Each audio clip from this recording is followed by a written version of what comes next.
নমস্কার ও আদাব। আমার নাম পুষ্পিতা সোম প্রাপ্তি। আমি আবৃত্তি করছি বিদ্রোহী কবি কাজী নজরুল ইসলামের লেখা লিচুচোর কবিতাটি। বাবুদের তাল পুকুরে হাবুদের ডাল কুকুরে, সে কি বাস করলে তারা, বলে থাম একটু দাঁড়া।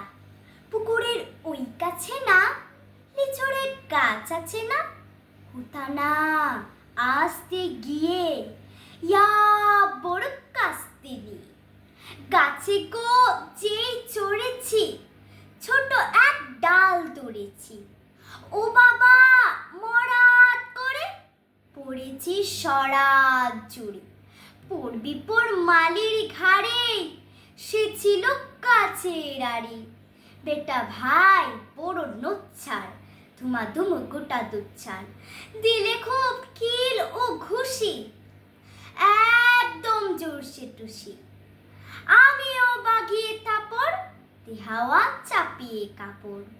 লাফিয়ে ডিঙু দেওয়াল, দেখি এক বিট্রে শিয়াল। আরে ধ্যাৎ, শিয়াল কোথা, ভেলুটা দাঁড়িয়ে হতাম। দেখি যে আজকে ওটা কুকুরও চড়লো ছোটা।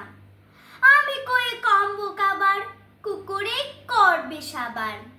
বাবা গো মা গো বলে ফাছিলের ফুকল গলে। যেন প্রাণ আসলো ফিরে, যাব ফের কানমলি পাই। চুরিতে আর যদি যাই, তবে মোর নামই মিচা। কুকুরের চামড়া খিচা, শিখি বাই যাই রে ভোলা, মালের ওই পিছনি গোলা। কি বলিস ফের হপ্তা, তো বান্না খপ্তা। কি বলিস ফের হপ্তা, তো বান্না খপ্তা। ধন্যবাদ সবাইকে।